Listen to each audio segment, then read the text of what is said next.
¿Dónde va a ir a parar Eric Moreno?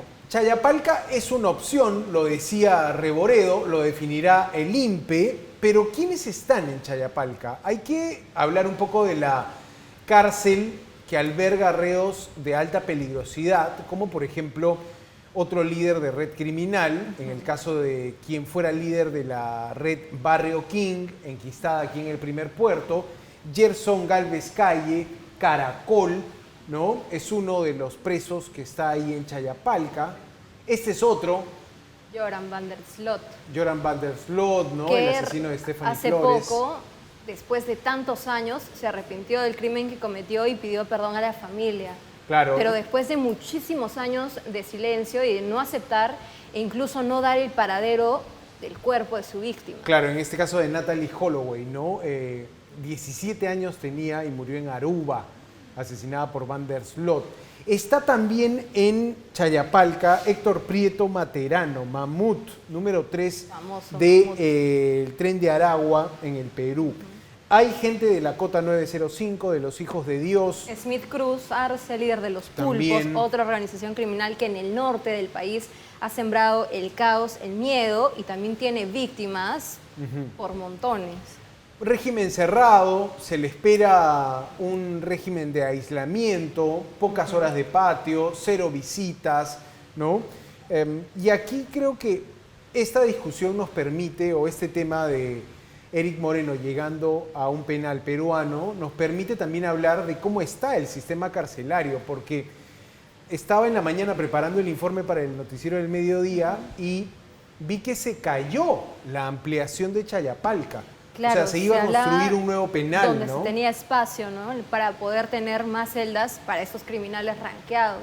Pero ¿qué ha pasado en ese Se punto? cayó el proyecto, la ciudadanía protestó, consideran los vecinos de que no quieren tener un penal en su distrito. O mayor número de criminales viviendo cerca a sus hijos, que también es una realidad. Pero ahí cabe la pregunta, ¿y dónde vamos a construir más penales si es que cada vez que sale alguna iniciativa, los alcaldes o la propia población sale en contra de esa idea, de esa propuesta? Conversamos de esto con un ex jefe del INPE, un ex ministro del Interior también, el doctor Wilfredo Pedraza, que nos atiende para poder tener una mirada panorámica de cómo están las cárceles en el Perú. No solo es un gran desafío la llegada de Eric Moreno, que podrá ser internado en Chayapalca, sino también lo que va a ser esta nueva superintendencia, ¿no? El INPE parece que tiene fecha de defunción. Bienvenido a Latina, doctor Pedraza. Gracias por su tiempo. Doctor. Fiorella, Santiago, buenas noches. Bueno, me gustaría empezar hablando de eso, ¿no? Del desafío que significa para el sistema carcelario peruano tener a un criminal tan ranqueado en sus celdas, ¿no? Bueno, es una realidad, aparentemente viene la próxima semana y calculo que un aspecto importante entonces en el INPE es decidir dónde va. Una persona de ese nivel de dirigencia en el mundo del delito será seguramente clasificado a un penal de alta seguridad. En teoría, los de alta seguridad son Piedragordas 2, Ahuancón 2, el penal de que está al sur, arriba, Chayapalca. Chayapalca, claro. En rigor de alta seguridad solo tiene la distancia que existe entre la ciudad y el penal. Los muros, las celdas son, digamos, ordinarias. Y finalmente un penal que está en Cerro de Pasco, que sí es de alta seguridad, tiene una infraestructura adecuada, se inauguró en el año 2015 y está a una altura considerable también. Así que muchas opciones no se tienen. Probablemente el pronóstico sea Chayapalca, que es lo que escuché internamente, donde llevarían al monstruo. Claro, y de repente también alejarlo de la capital, porque su centro de operaciones se encontraba al norte, en Comas, en los distritos del norte, y luego se extendió a diversos puntos, incluso en algunas investigaciones se detalla hasta Bolivia. De repente esa también podría ser una de las justificaciones para que finalmente sea llevado a Chayapalca. Es una posibilidad. Lo más probable es que no habiendo un lugar adecuado en Lima, por ejemplo, tenga que salir distante para disociarlo de su organización y tener control sobre él. Claro, los penales de Ancón, aquí muy cerca a Lima, tienen una infraestructura adecuada todavía, pero están muy hacinados. Y un personaje así necesita de un cuidado, de un sistema de contención bastante eficiente. Así que las opciones van a ser, creo que las que hemos señalado. La otra extrema es la base naval del Callao. Sin embargo, es un lugar donde se necesitaría un decreto supremo para disponer de ese ingreso.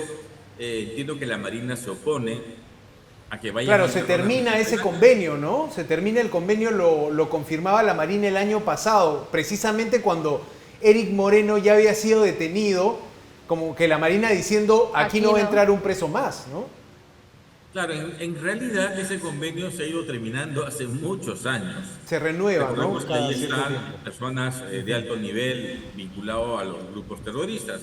Creo que la Marina cumple un papel eficiente en el control de ese establecimiento penal, pero evidentemente no es de su agrado que vayan más personas.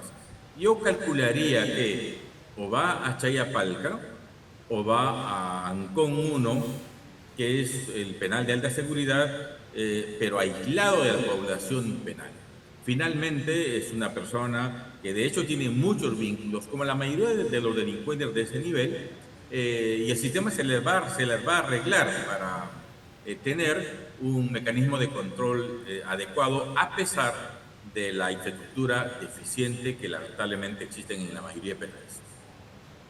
Justo ese punto de la infraestructura, conversábamos con Santiago, que cuando se emite alguna idea, alguna propuesta de crear penales de máxima seguridad en distintas regiones, hay mucha oposición. ¿Será de repente por este tema de asociarlo con la peligrosidad de estos reclusos que puedan escapar en algún momento, o porque realmente no hay una idea correcta de lo que es entender un penal de máxima seguridad?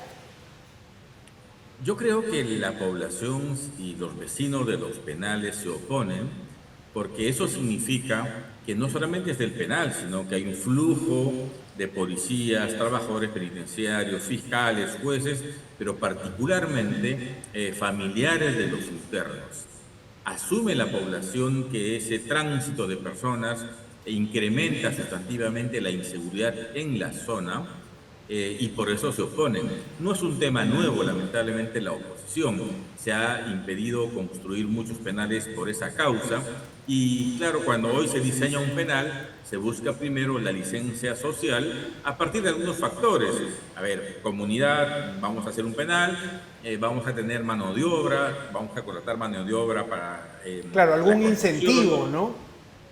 Claro, va a llevar un poquito de desarrollo, habrá que poner pequeños hoteles, tiendas, bodegas de productos de pan llevar, porque claro, hay un tráfico de personas y eso dinamiza un poco la economía alrededor del penal. Pero pesa más, lamentablemente, la idea de que un penal está asociado con delincuencia, va la familia, involucran a todos en esa misma perspectiva y entonces se oponen. En verdad, es un tema complejo, pero es inevitable que la colectividad tiene que entender en su tiempo que hacer un penal es absolutamente imprescindible y que, por tanto, en ocasiones permite algunas ventajas, diría, genera desarrollo cuando se hace un penal distante. Ahora, usted nos decía, claro, por un lado está la gestión social que todo gobierno firme podría tener con una comunidad donde se quiere proyectar una construcción así. Pero por otro lado, hemos visto ejemplos como el megapenal de Ica, que ya con presupuesto, ya con licencia social, no se termina de construir o se abandona la obra a un 70-80%, de tal modo de que se hace interminable la espera para poder tener más espacios carcelarios, ¿no? ¿Cómo ve este otro lado, que es el lado más de la construcción, de sinceramente sacar obra pública adelante, ¿no? Que parece también difícil para el Estado? El penal de Ica para 3.000 internos comenzó su diseño en el 2014. 500 millones de soles de presupuesto el 2015 para el inicio de la obra. Se licitó una empresa ganadora y lamentablemente, como pasa en muchísimas obras en nuestro país, financiadas por Tesoro Público, la empresa que gana la licitación cobra un porcentaje de adelanto de obra y luego algún problema encuentra ficto o problema real y entonces comienzan los litigios y para la paralización de la obra. Lamentablemente, tremenda inversión y un penal tan imprescindible y necesario, pues tiene hoy apenas el 30% del avance de obra. Se está intentando retomar ahora, pero responde estrictamente no a licencia social, sino a un conflicto de intereses entre la empresa ganadora de la Buena Pro y el Estado. Y me temo que eso no tiene una solución fácil. Falta normatividad, sin la menor duda, ahí una normatividad que, por ejemplo, señale que si una obra, cualquiera fuera, financiada por recursos públicos, entra en conflicto y no se resuelve en un año, que vaya el segundo que licitó. Claro. Y que el litigio pues continúe entre la empresa y el Estado, pero que la obra no se paralice, porque obviamente el Estado construye colegios, agua de desagüe, hospitales, penales, no construye pues bares, ¿no es cierto? Entonces, la inversión es importante, pero muchísima obra paralizada por conflictos provocados en ocasiones de manera intencional. Por malos contratistas, ¿no?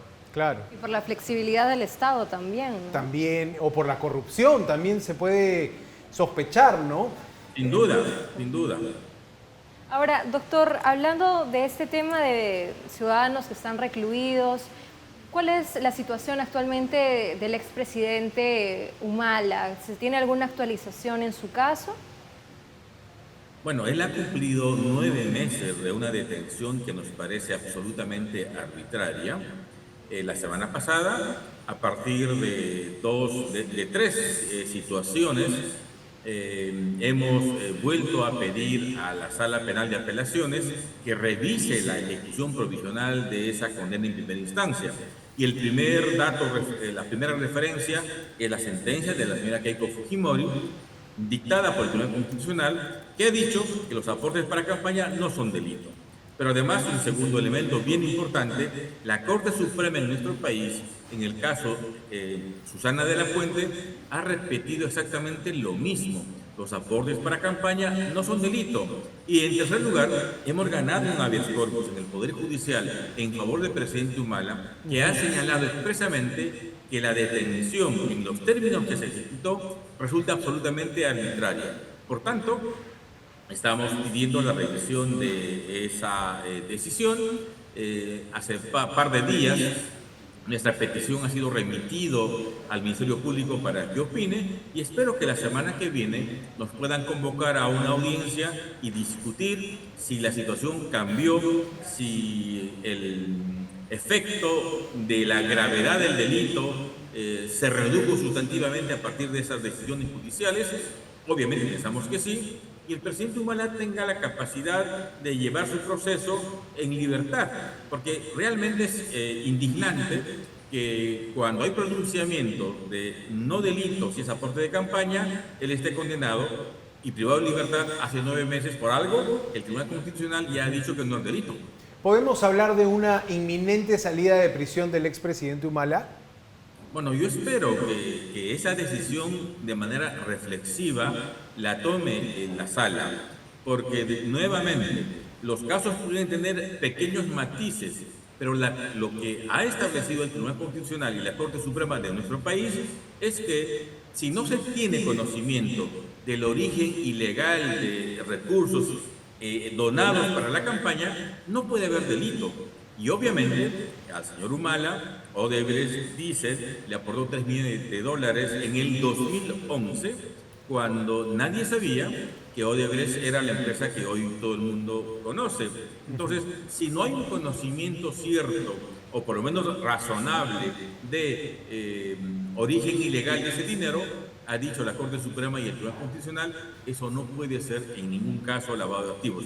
Podrá ser lo que sea, una infracción administrativa, temas de fe pública, temas tributarios, lo que fuera, pero lavado de activos evidentemente no.